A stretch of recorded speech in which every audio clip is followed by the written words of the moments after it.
Kia ora and welcome to another Aotearoa Rugby Pod. I'm Ross Karl. After a weekend where Super Rugby was saved. All of the games went down to the wire. It was close, it was great. The Aussie teams won, everything happened, and we've got a lot to talk about because of it. Joining me as ever in the studio, James Parsons, and over in Australia, Perth I believe, Bryn Hall, who's recovering from, I'm sure, a very interesting session with the rest of the team. We'll get into that very, very soon after the loss on the weekend. But let's start with our quick fire round.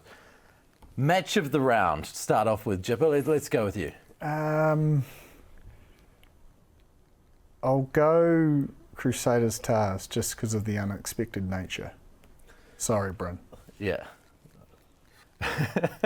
Actually, no, I'm taking that back. How could I go past Fiji and Drua and the Highlands? That atmosphere looked outstanding.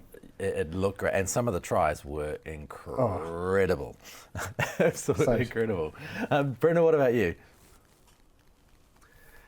Yeah, I was actually going to go for the Fijian Drua and the Highlanders. Yeah, we watched a little bit of that, obviously that kind of stuff. But yeah, what an occasion! And I've played there a couple of times, and it's a very hostile environment.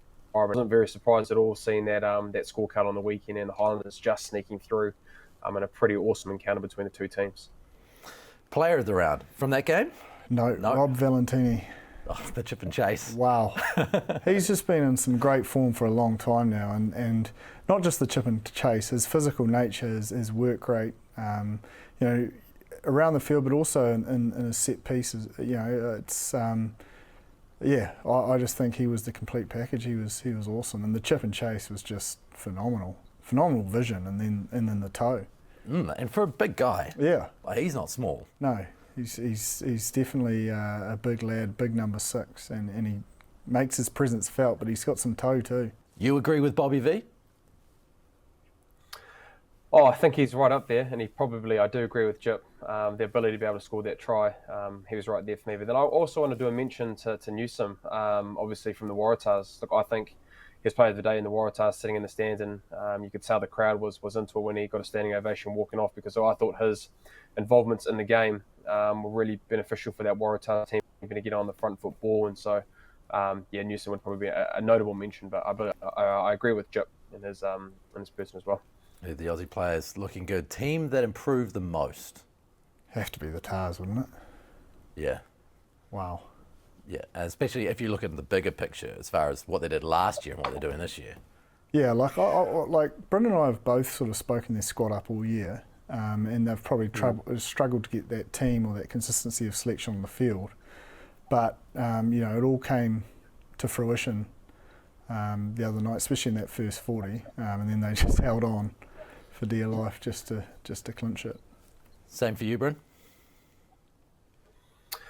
Yeah, most definitely. I think they probably lost to the Reds and the Brumbies in the kind of Trans-Tasman when they were playing in those games, and to be able to pick up a win against us. Look, I thought the way they were physical, they pretty much dominated the collision area, which was probably a massive work on for us in our review, and so they were able to do that really well in the first half.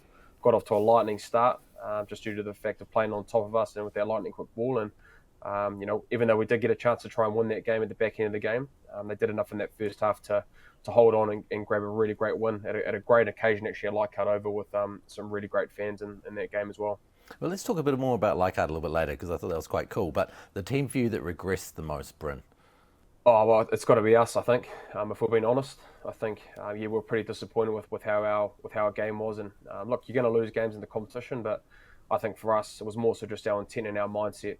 We didn't get that right in the first 40, and the collision area that I touched on earlier was a real massive kick in the guts for us where we didn't get that right. And so you probably look at us, we haven't started well. The last 6 games, we haven't been able to start games well, and so it'll be probably a massive improvement that we're going to need on in the rest of this competition, because we can't afford to give teams like the Waratahs or any teams in general those kind of head starts and trying to win games at the back end of the game.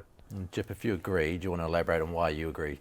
Well, look, I think just the standards are set and the expectation is they win every game. It's a little bit like the All Blacks, there is just, that's another game Crusaders will pick up. And when they lose, you almost have to, sit up and work out why. And the other factor in that is they're always the hunted. They're the team with so much of a rich history of success that every team that comes up against them will bring their A game. And as Bryn alluded to, if they're a little bit off in their preparation and maybe a few selection changes, that it cost them in the end. But let's not forget they were right in it and probably could have stolen it. Similar against the Blues, they could have stolen that game. So they're not far off. And no doubt I think we'll see a lot more consistent selection of the 23, and they'll still be a threat and a force in that finals. Don't worry about that. So I take it as a brutal conversation today as you debriefed that game.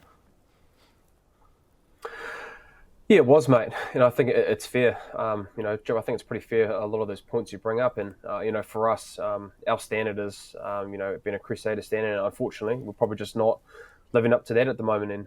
And, teams are playing against us and getting really good head starts, which is probably putting us under a lot of pressure. But the greatest thing is that, we're able to control it.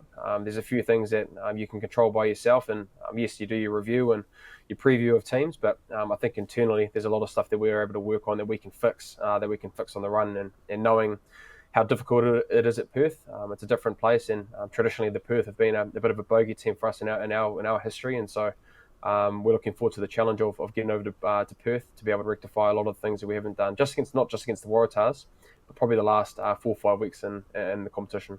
When you're starting slowly, you've got a collective switch off, I suppose. You're not all focused the way you need to be, but it's each individual's job to make sure that they're switched onto their role, right? So how easy a job is it to make sure that the whistle goes, the ball gets kicked, and you guys are in the mindset that you need to be?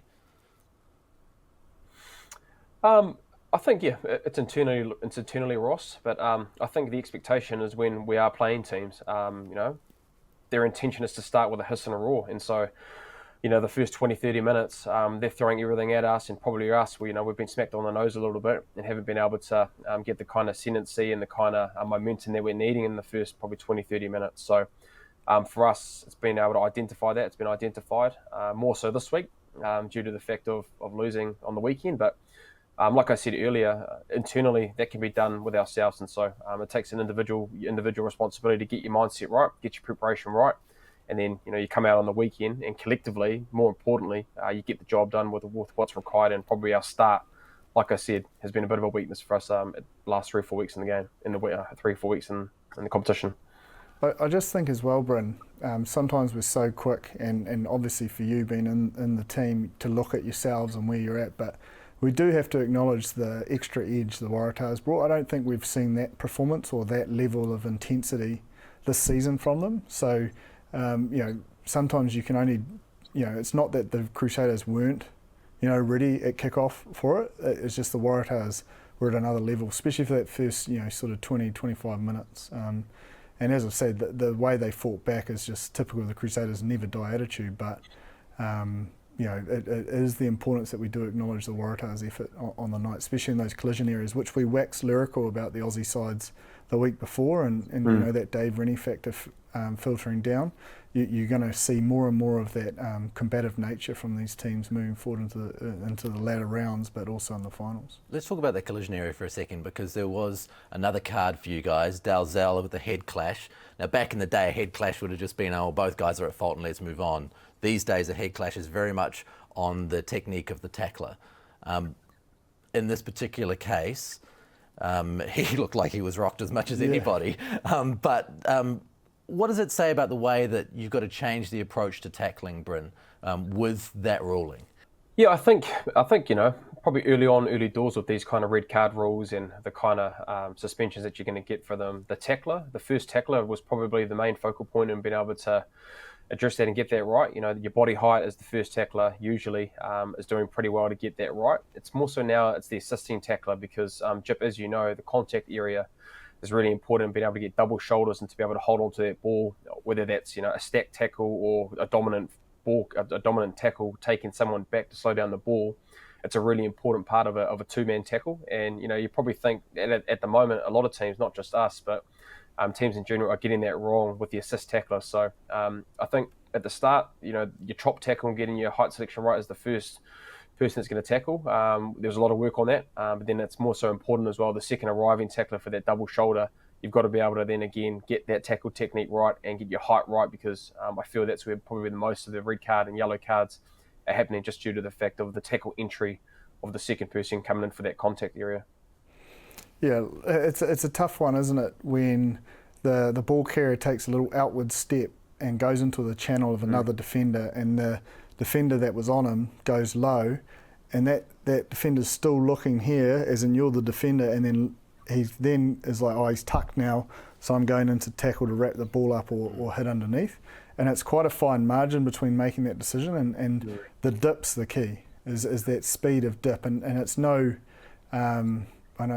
fault of the taller players, but that's always the biggest struggle is getting that dip down low enough in time. And it was almost when Dalzell came through, he was just looking to get round the corner, and that the tackle probably wasn't as accurate as I like, and he wanted to pull out, but it almost made it worse because he went head on head, similar to what Banks did against Pulu a few weeks ago. But as we know, like as soon as it's head on head these days, they'll no doubt be marched. It seems a little unfortunate for the second person because, I mean, just the idea of a chop tackle, the name of a chop tackle suggests that you're chopping a guy down to the ground. So the second person already is at a disadvantage because the previous kind of tackle is putting them in a position where they're at risk. Yeah, but you train it. You do a number of reps during the week, so it's not an uncommon skill. It's just, probably more so when guys are fatiguing that the decision making isn't as sharp. It'll be interesting to see how that evolves over the think next few weeks. Sorry. Carry on, Bryn. Yeah, sorry. Just to finish off on that, I think it's really important for that first tackler to get that job done really right, because as an assist tackler, there's a bit of movement that can happen. If it's an outward carry, and that chop tackler isn't right, then they can get through that contact, and you've got to go high because that first tackler hasn't done it right. So I think just collectively, you're right, Jip. It has been, we talk about it a lot at training. You get the reps that you need to, but again, it's just been able to get it right and execute when you're in that game, because look, you've seen a lot more collisions around that second tackler and arriving tackler to try and get that double shot, and they're getting it wrong. So, hopefully we can rectify that and get those things done, because look, I think at the back end of this season, red cards and getting, those kind of 20 minutes with being with 14 people, it's going to end up costing you at the back end of the competition for sure. Now, of course, they got a win. So did the Brumbies, and that's 2 wins for Australian teams on the weekend, which is, a big thing. It hasn't happened since 2014. So for that, let's also think, and I am a little bit worried about overreacting to this, because, I think what tends to happen is we react each week to the talking point without looking necessarily at the trend over a long period of time. When I say we, I mean the media, not necessarily the show. Is it too soon, Jipper, to really say this competition is where it needs to be, even though all of the games on the weekend were close? Well, I certainly don't think anyone would be saying it's where it needs to be, but it's definitely trending in the right direction. The excitement of the games, Rebels also got a result against Moana Pasifika, so that was a hard-fought win. Moana Pasifika had a lot of ball, and they had to make a lot of tackles, and they got the result done. And I think what we're seeing is not looking at it as where the competition needs to be, but there's a real resilience and fight in these Aussie teams to want to make a statement. They're hungry, and they're ready to sort of prove people wrong, which I think is exciting. And also, I don't know, Bryn, you mentioned it last week, but the error counts for the New Zealand teams are quite high at the moment. So they're not quite firing in terms of that skill execution. So the real test will be when they do get that skill execution right, can the defences hold up? Because there's a lot less missed tackles, a lot less points scored this season compared to Trans-Tasman last year. But there's two sides of the coin. There's definitely been an improve in the Aussie sides, but I think where the New Zealand sides are probably looking at themselves when they're reviewing is probably around that, turnovers conceded and penalties, and that's what's giving teams the opportunities to be better. Yeah, just on that, like I completely agree. You look at us, we had 24 unforced errors in that game. And so it's been able to adapt to the Australian style. Like probably last year, if I'm talking around on the defensive side of the ball, they were a lot more passive and being able to let you play on top of things. And probably the decision making under pressure wasn't as much as you would have in a derby game in New Zealand defence systems. But this year, I look at the Waratahs, and first and foremost, the collision area. The Australian teams are a lot better at being able to dominate in the contact area and being able to slow down that ball. And then secondly, at the moment, a lot of these Australian teams are bringing in a bit more line speed pressure on the edge, but then being able to then hold off and being able to connect so they're not making bad decisions defensively. So I think their defensive system's coming back probably from last year. The New Zealand teams play a little bit more. They've probably seen that and saying, look, we can't afford to give them that time and space. And so, for us in the Waratahs and even the Rebels, in that first half we played them. The ability that they're having, that full line engagement and putting line speed, a little bit more line speed pressure on their edge, and just in general has been a little bit more different than we have been accustomed to seeing, like we did last year. So, but yeah, I think just being able to play the last couple of games against these Australian teams, the grit and the fight that the teams are showing compared to last year is just way more different. The ability of them staying longer and harder in games for more so like the high phase counts, or if they don't have momentum pressure, they're not giving those easy tries where they probably did last year. And so whether that's a combination of the Aussies and the Dave Rennie factor, and being able to get those conversations in to those Super Rugby franchises, because for me personally, there's been a massive shift with these Australian teams compared to last year.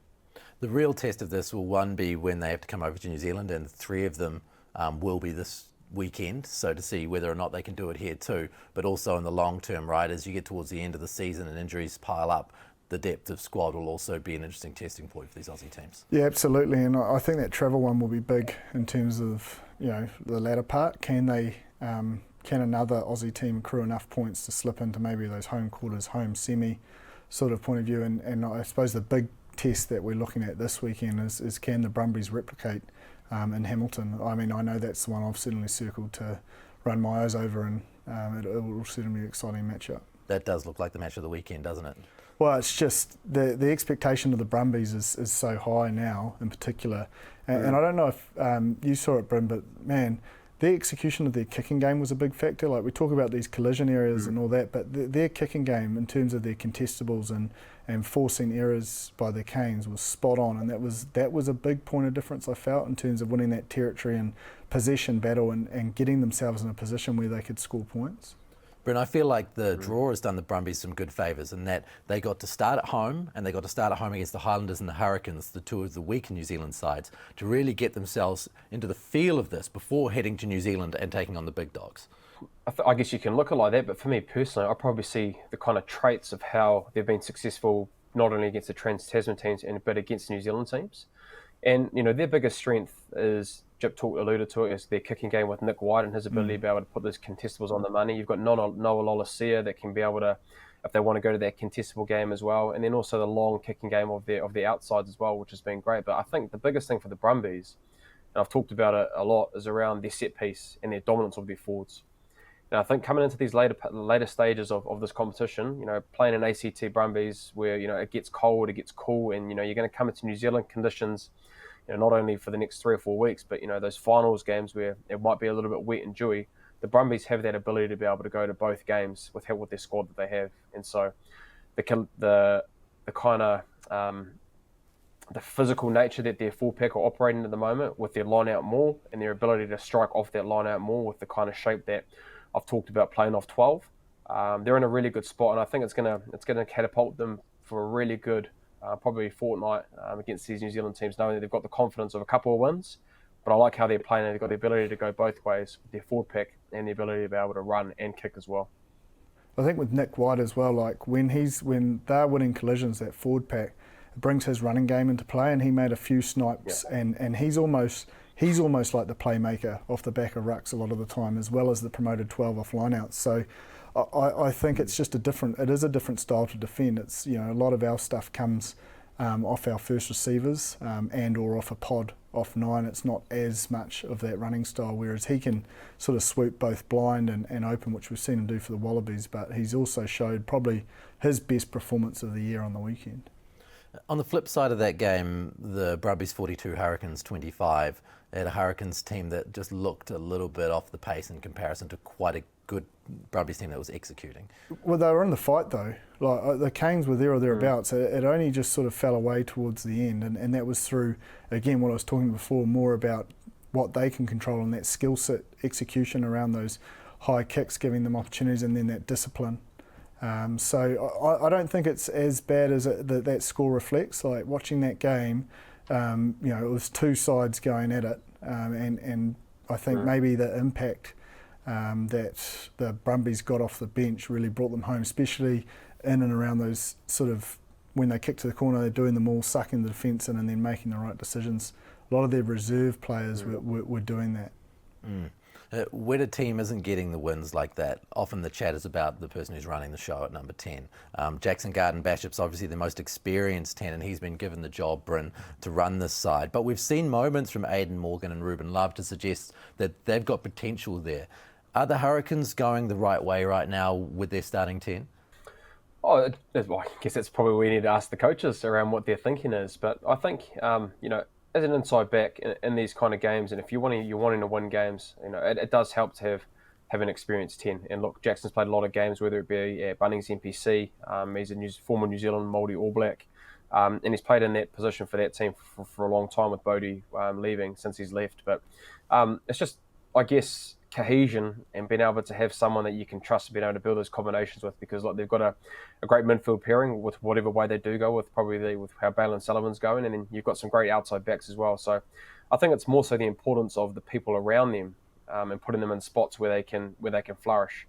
And if you decide to go with Aidan Morgan or Ruben Love at 10, it's important then that the midfielders or your wingers are given those communication skills to your inside backs to be able to then execute and, I guess, manage your game, because as a 10, it doesn't all fall on the responsibility of you. It's it's depending on your forward pack and being able to get your front foot ball and winning collisions, being able to give you a quick ball. But then you've also got to have the conversations and the action words that are coming into you to be able to then run the team and put your players in the right spot of where you need them in game scenarios. I think he was a big part of getting that result against the Reds, and I think it's a too easy a swipe to look at him as the issue for the weekend, and I'd say that's probably a big reason why he got promoted, is the way he controlled things to get them back in and get that result against the Reds in Melbourne. Some of his deft touches that set up tries for the likes of Bale and Sullivan and co were due to him executing his skill set under pressure. So I think it's too soon to have that conversation, and I think the experience thing's a big thing, because the pressure is coming on, and if you've got someone in that seat that isn't experienced and maybe not so accustomed to the spotlight in a negative way, it's almost a sacrificial act as well, a little bit, to protect those younger guys till they're ready to experience and see and how to react off that. The other New Zealand teams, the Chiefs and the Highlanders, they pulled through when it was getting tough. The Chiefs against the Reds, who seemed to be there or thereabouts. Yeah, they just wouldn't go away, but I think for the most part the Chiefs had that covered. Maybe not towards the end, but outside of that, they had that sort of set piece dominance, and I think Tupou going off early was probably a big loss for the Reds. So, and Aidan Ross and Samasoni and Gus went to work there, and they got some real ascendancy, sucked the petrol out of the tank, but they won't be happy with not finishing that off and potentially letting the Reds in with a sniff. But they got the result, and Bryn, you'll know this as much as I do. Playing the Reds in Brisbane is tough. It is seriously tough. Like, it's not an easy place to go and win. Their fans are right into you. They lift an arm and a leg playing at Suncorp. And so to get out of there 27-25, I think you could see the elation on the Chiefs pack once it went over the sideline. And so do you think the Reds can get it? I think they can. It's just I think Tupou was a big loss for them. I think I agree with Jip. The set piece dominance that the Chiefs were able to, I guess, build pressure and take away the momentum that the Reds had probably was a massive reason why the Chiefs won.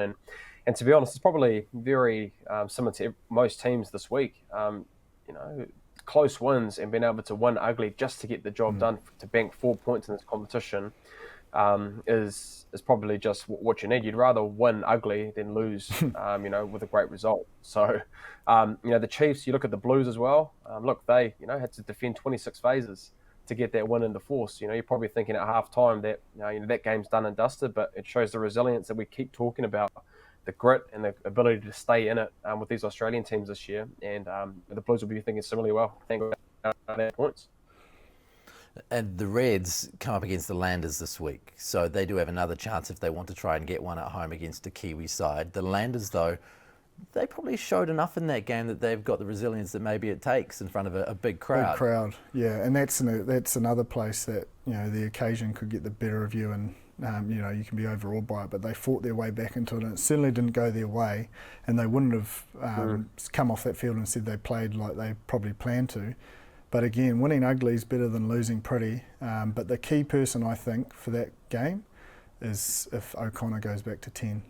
I do think they're a different team with him at 10. Just his experience and his ability to manage a game and understand, the ebbs and flow of it will be crucial. So if he's back, it does make it a harder challenge. But I think, the one thing about the Landers, they've always got that mindset, I suppose a little bit of a chip on their shoulder, backs against the wall, and you certainly would never write off with the leaders. And a couple of their players stood up on the weekend. I thought Miki Alitu'u was outstanding, and a number of their forwards, really rolled their sleeves up to get themselves back into that game. What about Aaron Smith? Obviously been at the heart of this team for a long time and its success. Over the last couple of weeks, I think we've seen what is a mixture of his passion for his side with things not necessarily going exactly how he wants to, but also a growing amount of frustration with things that are happening on the field. He was marched 10 metres for dissent. He obviously made the comments a couple of weeks ago about the ref. Should we be worried about Aaron Smith and the composure that he's keeping right now and the effect that it has on his team? Personally, no, I don't think so. And really the only people that care should be internally with your group. If anything, he's putting pressure on the powers that be to be able to make decisions that can benefit his team.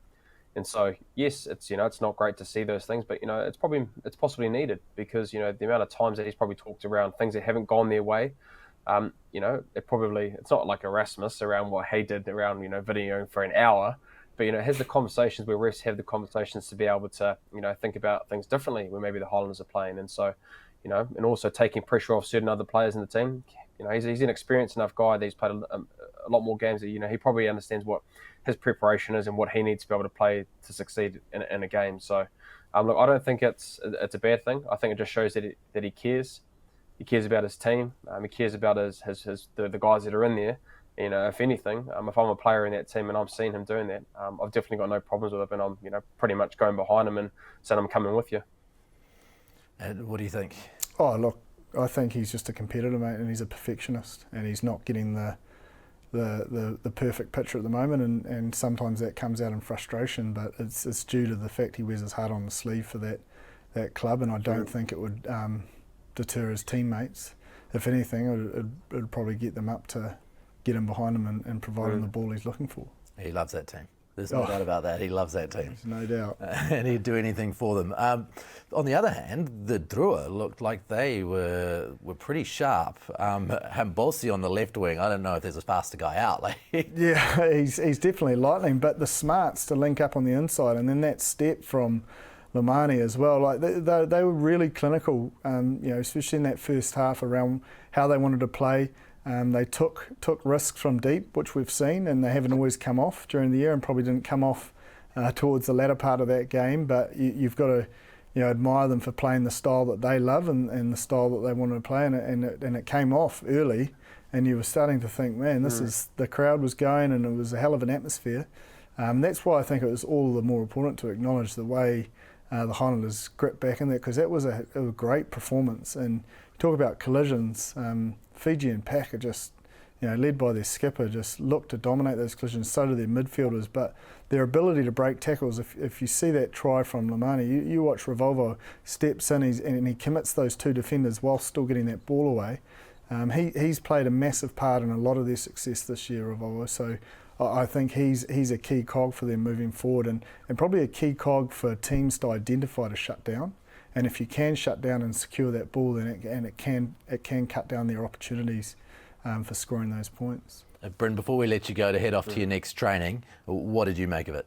No, I think, man, what an occasion. I think it shows more, having more games in Fiji, because the amount of times that I've been there, how passionate they are and what they can bring to that, to their teams. It wasn't a Fijian team when we played there. It was two New Zealand teams, but the kind of support that you get in that country is unbelievable. And I can only imagine what it felt for those Fijian Drua boys to be able to play in front of their home people and being able to put on, performance. I look at that first half as probably, that's probably the way that they want to play. And we've talked around their balance and being able to get their discipline right. But, that first half, if they can continue to keep playing like that for long periods of time, 60, 70 minutes in matches, then they're going to probably see where they're going to start getting results and winning those games where, they're not losing by 3 points, but overall, what a great occasion, and hopefully the Fijian Drua can be buoyed by that and start playing that kind of footy more consistently for longer periods of matches. Thank you very much, Bryn. All the best for the rest of the week before your game against the Force and the big comeback. I'm sure that the Force will feel the wrath. Just before you go, Bryn, what's the inspiration with the facial hair? Is it Pirates of the Caribbean, or what are we going for? Yeah, no, I got given the Pete Samu. So when Pete Samu was actually in our team, this is the Pete Samu. So you get your moustache, you got a bit of bum fluff just under your lip, and then a bit of stubble at the bottom. So it is there's very a few much Pete the Samus Pete in our team, Samu. actually. Outstanding. Yeah, so through our old mate Pete Samu. So not as bad as Tom Christie. He had a terrible one. He looked the meat chops and Ollie Jaeger with the old goatee with a bit of girth on it as well. So it was good. Oh, very good. Yeah, it looks great. It looks absolutely great. Go well, mate. Catch you soon. Cheers, boys. Thanks, boys. Let's move on to your team, the Blues. Obviously, I think Bryn mentioned earlier, they defended 26 phases to finally get that win over the line against the Force towards the end. They had over 100 tackles more than the opposition in that game. Very good to show your heart, very good to show you can get across the line, but completely unsustainable in the long term. Yeah, and I think Leon acknowledged that straight away after the game. You can't expect your skipper to make 29 tackles every week. But it is a tough place to play, and the Force do get up over there, so I don't think it's a usual occurrence. But I think probably Leon's frustration is there's been a number of games where they've started really well and they just haven't quite put teams away. I know when I was in the team with him, if we got off to a lead at half time and then we sort of did something similar, still got the win, but wasn't convincing, he'd be like, why wouldn't we? Why can't we just put the foot down and put teams away? So he'll definitely be pushing that, and a lot of it comes off the back, I believe, of this the skill accuracy, because it's the turnovers. I think they had 13 handling turnovers with 38% of the ball, so that's quite a lot of times, and it's just not enabling them to kick on their terms or get themselves out of their zone on their terms. And yes, they're defending very well. We've seen it against the Crusaders, we've seen it obviously against the Force and a number of other times, but as you say, when bodies are wearing thin towards the latter end, they'll want to be a little bit more clinical than they have.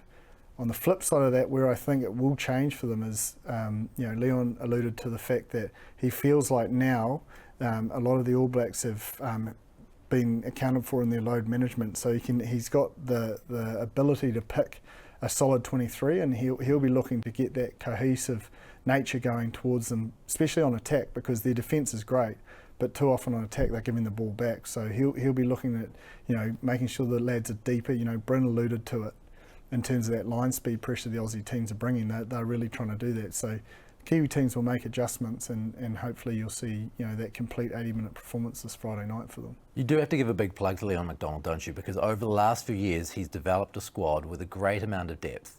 And sometimes it's been pulling a guy like Luke Romano. Other times it's a newbie like Segner who's come in and immediately made an impact in the team. They've created a squad that can win Super Rugby.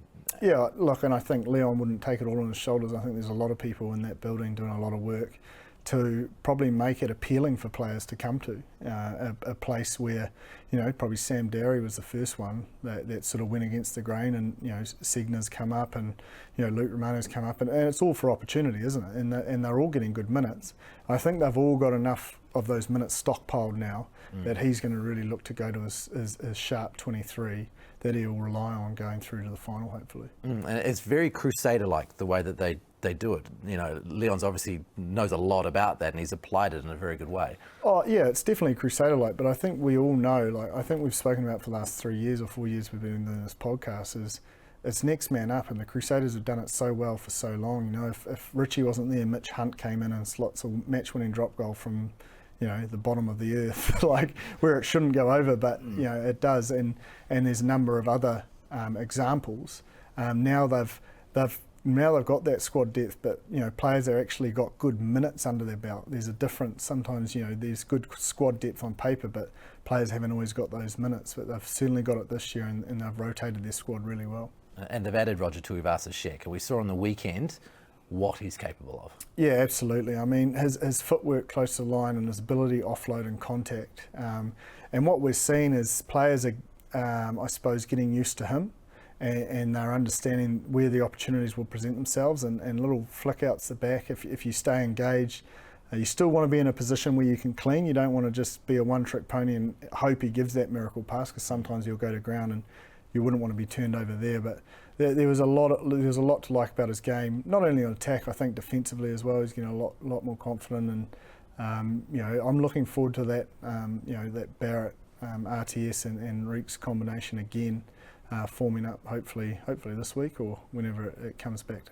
It's hard. I was having a conversation at a 60th birthday party I went to on Saturday night about that combination, 10, 12, 13, and how with time together and we think towards the next World Cup, you'd be mad not to think that is the most dangerous 10, 12, 13 combination in the world as far as attacking rugby is concerned, because that would be nuts. Yeah, and I think defensively as well. I think, Reeks and Rogers and Bowden's speed to shut down time and space and give teams only one opportunity or two opportunity. It's either to do a crossfield kick, which most teams have systems in place to cover, or get up in the face and get a dominant tackle and hit them behind the gain line. So I don't think it's just attack for these guys. I think they're getting better and better in terms of the defensive aspects of their game as well. Is that the best you've seen from Rogers so far?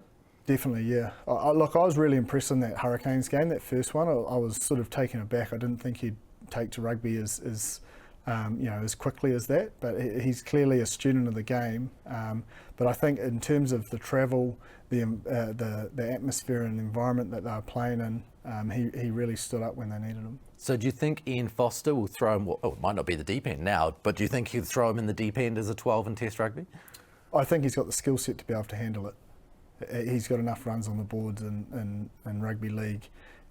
He probably doesn't in rugby, but I think, if they can get off to a 2-0 series victory, it wouldn't be foreign to put him in the 12, or they may start with it. Like I don't think he's going to look out of place, and that he is going to have his due diligence down pat to perform and deliver, because he'll know everyone will be watching him. Yeah. Now, Moana Pasifika is the other team out in New Zealand that didn't quite get there on the weekend against the Rebels. 26-22 they went down. Have they sort of blown a chance there, really? Well, they had a lot of ball and they had a lot of territory, and they just didn't quite get across the line. And maybe you'd look at Lincoln McClutchy towards the end there. If he changed hands and got that try, it might have given them enough time to steal a win. But you have to commend the Rebels. I thought it was the first time I've really seen sort of Callaway and Hodge come to life this season, and they had a great game. But it's probably similar as that skill execution for Moana Pasifika. They had a lot of opportunities, but they just couldn't finish. And that's been the case on a number of occasions, even when that midweek game against the Blues, they had them right on the ropes, but they just couldn't get across the line. Similar here against the Rebels. Now, their CEO suggested that it would only be fair for their postponed match against the Force to have ended in a forfeit. Do you think that that's on the money? I'm not too sure.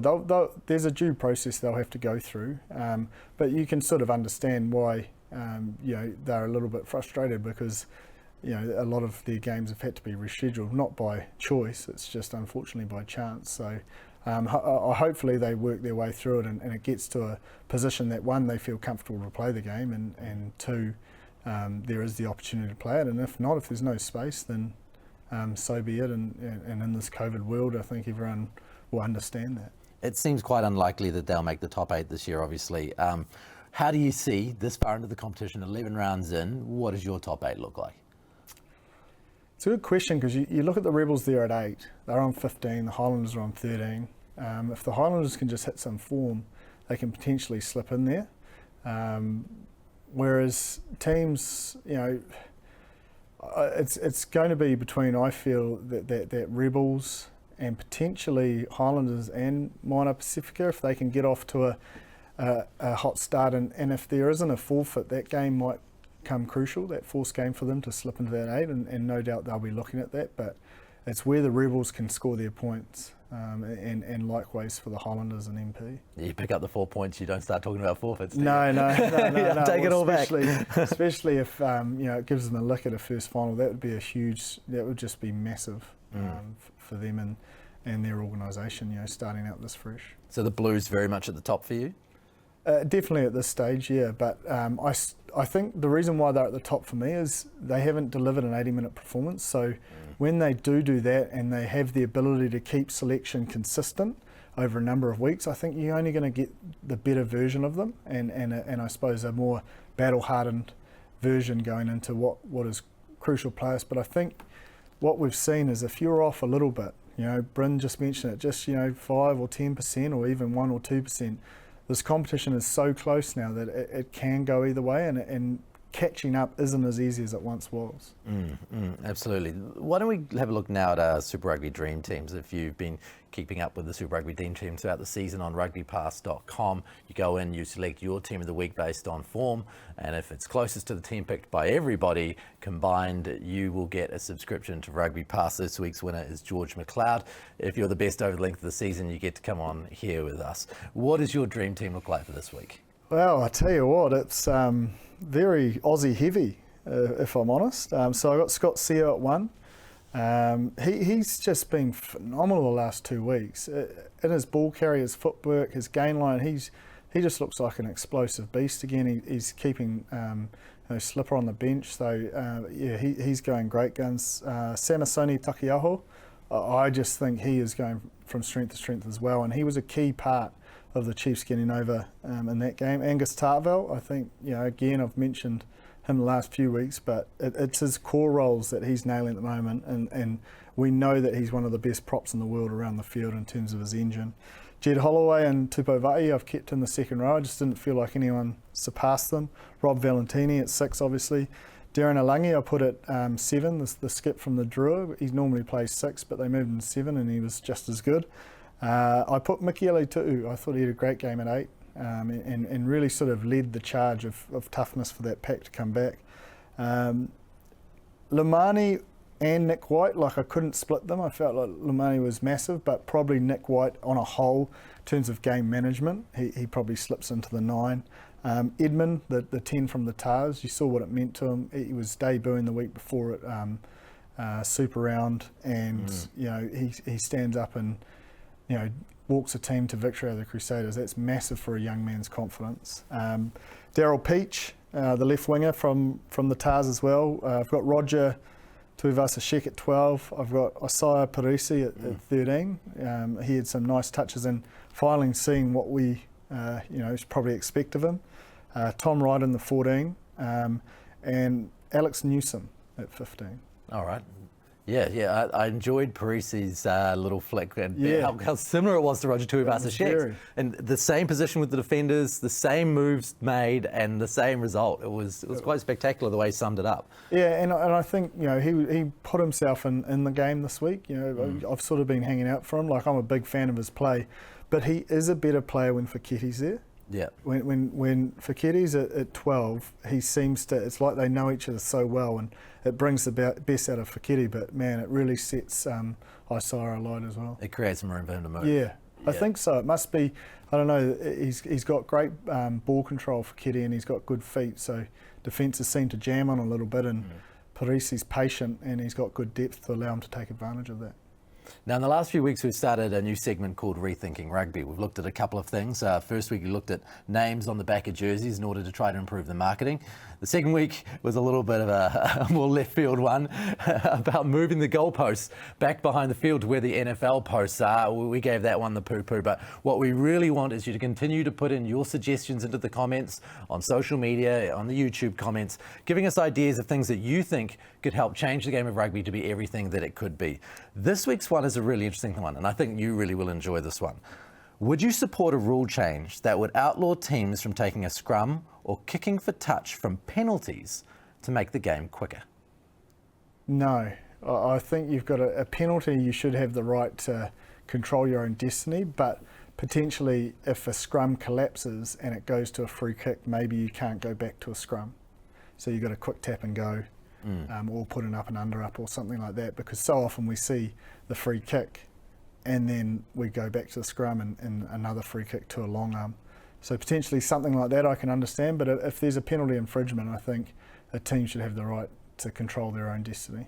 From my point of view, so many of the best players come off set piece attack, And to be able to maximise that, you need to have the ability to kick into the corner for a line out, or, you know, and obviously that's where a lot of tries are coming from now. And from set plays on scrums in the middle of the field, we've seen a number of tries come from that.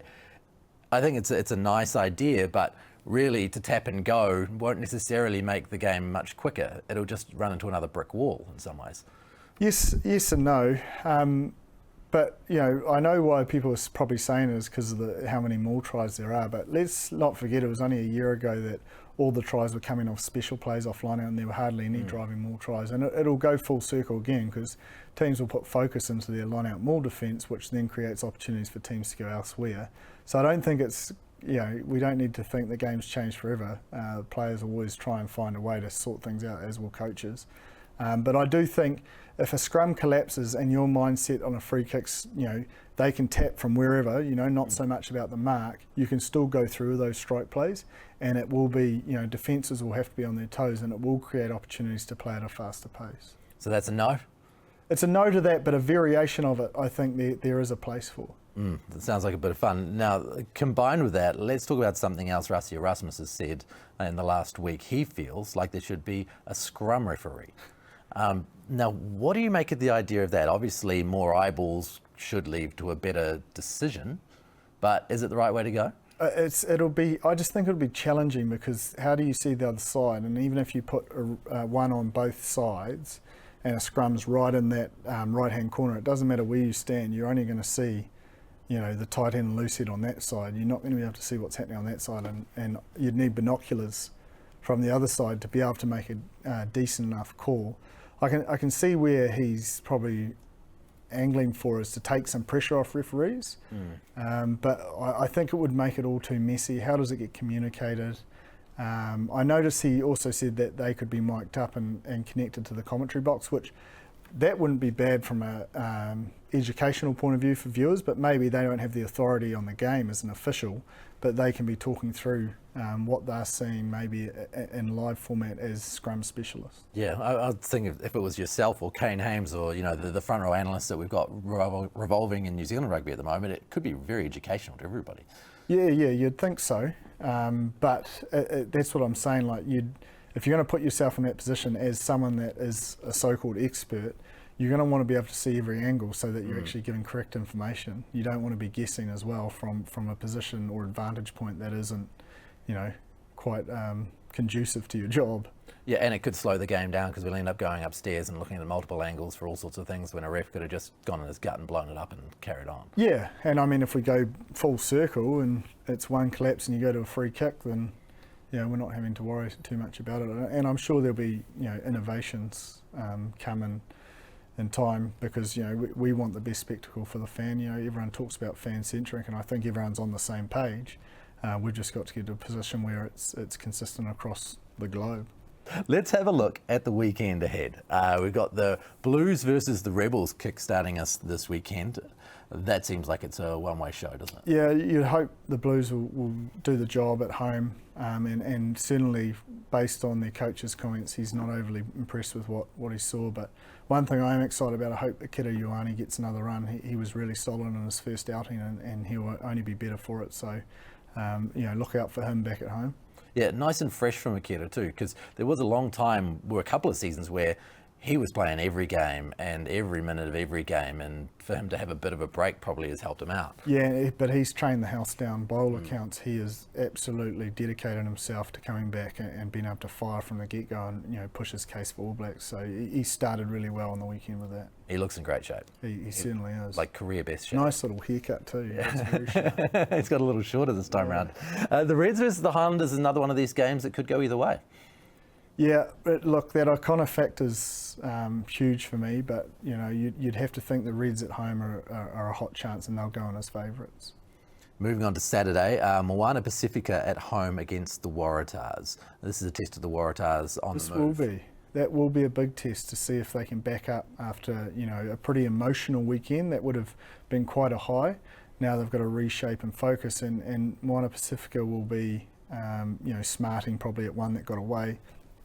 Back at home, but I think the Tars should get the job done. Chiefs versus the Brumbies, we mentioned it earlier, game of the round. 100%. but I'm going to back the Chiefs. I know most people will be going for the Brumbies, but after the last game they had there, I think it was the 25-0 to the Blues, and what Sam Cane sort of said afterwards, what that did for them in terms of how they pride themselves in performing at home in front of their people.